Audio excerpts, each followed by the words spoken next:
বহুত দিনৰ বিৰতিৰ পিছত আকৌ এবাৰ আপোনালোকৰ মাজলৈ। এইফালে মোৰ স্কুটিত খোৱা বস্তুৰ বেগটো, আনফালে বেলি লুকা ভাকু মেঘৰ লগত। মুঠৰ পৰা সকলো ব্যস্ত আজিৰ দিনটোত। স্কুল পাইছিলোহে, সকলোৰে খাটনি গান এটি চিলেক্ট কৰি দিব লাগে। সিহঁতে এটি গান গাব, কাৰণ আজি যে শিক্ষক দিৱস। শিক্ষকসকলৰ বাবে এটি বিশেষ দিন, লগতে কলমৰ একোটা মৰমৰ টোপোলা আমাৰ বাবে। ইহঁতে চাগে ইমানো ডাঙৰ হোৱা নাই যে শিক্ষক দিৱসৰ আৱেগটি বুজিবলৈ, তথাপি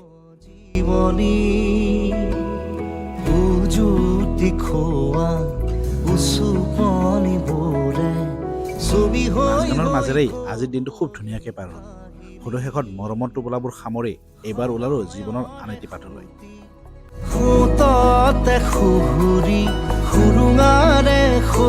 শিক্ষকতাৰ মাজেৰে কি বিচাৰি পাইছোঁ নাজানো, বা কি দিব পাৰিছোঁ নাজানো, তথাপি দেহৰ ভাগৰ কমাবলৈ আইচক্ৰীম এটি গ'ল আজিলৈ।